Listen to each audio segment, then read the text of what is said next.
किसी को चिंतामणि मिल जाए तो उसकी सारी कामनाएं पूरी हो जाती हैं।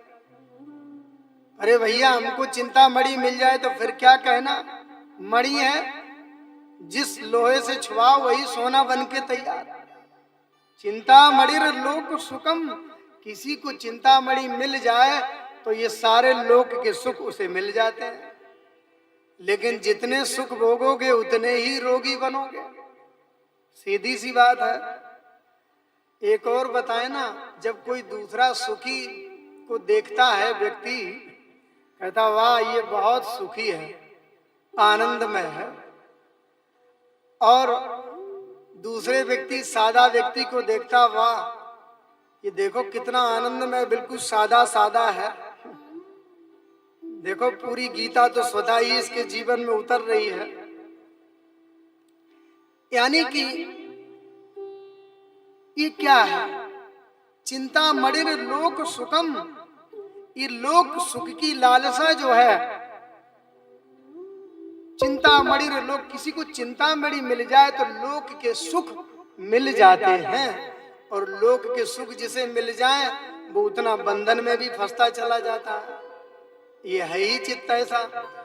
ये पक्की बात है, जो सुख भोगने का जिनको अभ्यास होता है और कामना जिसकी प्रबल है,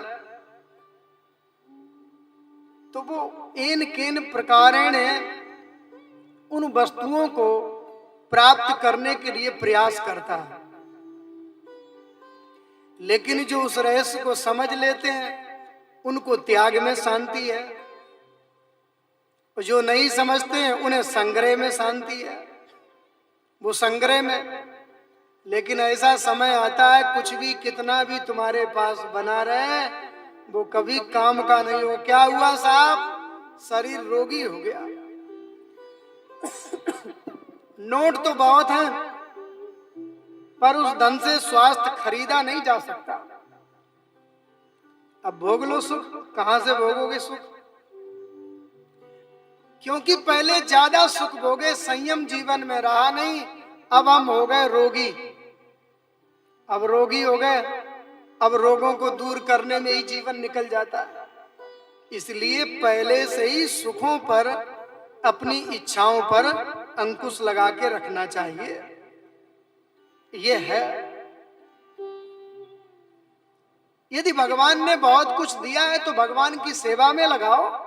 भगवान के प्रिय जन है, यत्र तत्र जो सामर्थ्यवान नहीं उनकी मदद करो, उनकी सेवा करो। यदि स्वयं उसका भोग करोगे तो निश्चित रोगी तो बनना ही है। और जैसे जैसे तुम सुखों को छोड़ोगे, संयम करोगे, तो फिर क्या, हम कहते हैं ना, आम के आम गुठलियों के दाम। तुम त्याग तो करोगे लेकिन तुम्हारा चित्त भी शांत होता जाएगा। चित्त शांत होता जाएगा, विषयों से हटता जाएगा, आपको शांति अपने आप मिलती चली जाएगी।